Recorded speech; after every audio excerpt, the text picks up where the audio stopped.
Après tant d'années de galère, n'oublie pas qui tu es. N'oublie pas d'où tu viens. N'oublie pas que c'est Dieu qui t'a fait grâce d'être là où tu es, d'avoir ce que tu as. La vie est courte. Prends soin de toi et de ton argent. Il ne s'agit pas de tout le monde, mais ceux qui sont concernés comprendront. Merci.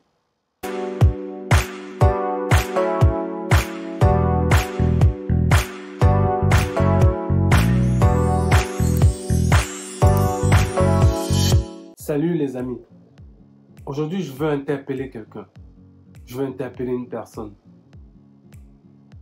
Après tout ce que tu as vécu, tout ce que tu as traversé, si tu ne changes pas ta façon de faire, tu ne changes pas ta manière de vivre, tu vas rester toujours au même stade. Après tant d'années de galère, tu as eu un stage. Au lieu de chercher comment tu vas transformer ce stage en un contrat d'embauche, en un CDI, non.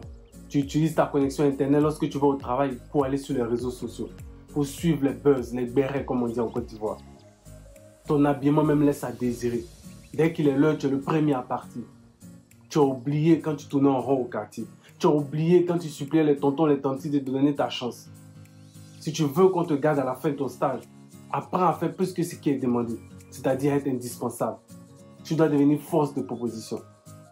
Après tant d'années de galère, tu as eu un emploi. Désormais, ton vocabulaire, c'est after work, chiller, lounge. C'est très bien, tu as souffert, tu as trop souffert, il faut que tu te fasses plaisir. Pourtant, quand tu priais, jeûnais pour le travail, tu as dit à Dieu que tu allais être un bon travailleur. Tu as dit à Dieu que tu allais être diligent, que tu allais bien gérer l'argent qu'il allait te donner, que tu allais financer les œuvres de Dieu. Aujourd'hui que tu as le boulot, tu es devenu paresseux, négligent. Vendredi, on ne dort pas au champ, comme on dit en Côte d'Ivoire. L'argent est devenu autre chose dans ta main. Tu as oublié Dieu. Aucune épargne, pas d'investissement, ni de business sur le côté. Toujours en train de prendre les crédits de consommation. Il y a d'autres même, tu ne peux même plus leur dire un mot, tellement ils sont devenus arrogants. Tu as oublié quand tu marchais pendant des heures pour déposer tes CV. Tu as oublié quand tu avais de nombreuses réponses de refus de tes candidatures. Ces mails que tu n'ouvrais même plus lire à cause des refus. Apprends à gérer, épargner et investir ton argent. Rembourse tes dettes, cultive l'humilité. Après tant d'années de galère, tu as eu ton concours. De ta formation jusqu'à ce que tu sois affecté. Tu n'as pas ouvert un compte épargne. Tu ne t'es jamais renseigné sur les possibilités d'investissement. Ton rappel, rappel de bourse de fonctionnaire, en dehors d'aider ta famille, tu as pris cela pour faire la fête, payer des vêtements, trouver maintenant ton appartement parce qu'il faut que tu sois chez toi, montrer que tu es devenu quelqu'un. Il n'y a aucune gestion de tes finances personnelles. Tu dépenses seulement. À partir d'aujourd'hui, ouvre un compte bancaire, ouvre un compte épargne. Contrôle tes dépenses, c'est-à-dire assure le suivi, suis tes dépenses, mets en place un budget, planifie, anticipe et surtout paye-toi en premier. Après tant d'années de galère, tu as eu un financement. L'argent devait servir à lancer ton business, mais tu as pris ça pour faire autre chose. C'est là que tu t'es rappelé que tu devais changer ton téléphone. C'est là que tu t'es rappelé que ta chaussure est gâtée, comme on dit dans le jargon populaire. Ta coiffure, c'est pas trop ça, tu n'as plus de sac à main. Finalement, l'argent ne sert même plus pour faire ce que tu voulais faire. L'argent ne suffit même plus pour lancer ton activité. Il y a d'autres aussi, dès que le business marche, ils utilisent le bénéfice pour chercher les petites, c'est-à-dire chercher les femmes, draguer les femmes, payer à boire à tout le monde, faire crédit à tous les potes, tous les amis. On les appelle cœur blanc, ou bien la main au cœur blanc, parrain, marraine.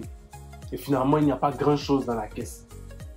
L'argent de ton business, ce n'est pas l'argent de poche. L'argent de ton business, ce n'est pas ton argent. Apprends à te payer un salaire. Forme-toi en gestion, gestion de finances personnelles, gestion de finances d'entreprise. Après tant d'années de galère, tu es parti à l'étranger.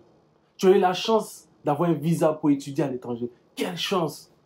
Maintenant que tu as tes diplômes, tu es devenu plus whitey que les whites. Ça veut dire que tu es devenu plus occidental que les occidentaux. Tu montes ton pays avec la main gauche. C'est devenu le bled. Rappelle-toi de pourquoi tu es parti. Est-ce que c'était pour étudier et rester ou est-ce que c'était pour étudier et rentrer au pays, apporter ta pierre à l'édifice? Tu vas rouler les airs alors que tes parents vivent dans la misère. Rouler les airs, c'est-à-dire choco, c'est-à-dire grasseiller. Ça, on se comprend dans le milieu africain. Tu as oublié tous les sacrifices que tes parents ont fait pour que tu partes. Au nom de tes parents, l'Afrique, ce n'est pas l'Occident. Il y a aussi une autre catégorie. Ceux qui sont venus par la mer ou ceux qui ont calé, comme on dit, mais peu importe. Donc, au lieu de vous chercher, c'est-à-dire de travailler dur, de bosser dur pour vous en sortir et aider également votre famille à rester au pays, toi, tu es devenu mannequin. Ton agent s'est aligné les marques pour montrer une richesse que tu n'as pas. Tu es toujours dans les coins africains en train de boire, de parler de politique et tu dis que ça te rappelle le pays. Tu as oublié d'où tu viens. Tu as oublié ce que tu as traversé, on dirait. Après tant d'années de galère, n'oublie pas qui tu es. N'oublie pas d'où tu viens. N'oublie pas que c'est Dieu qui t'a fait grâce d'être là où tu es, d'avoir ce que tu as. La vie est courte. Prends soin de toi et de ton argent. Il ne s'agit pas de tout le monde, mais ceux qui sont concernés comprendront.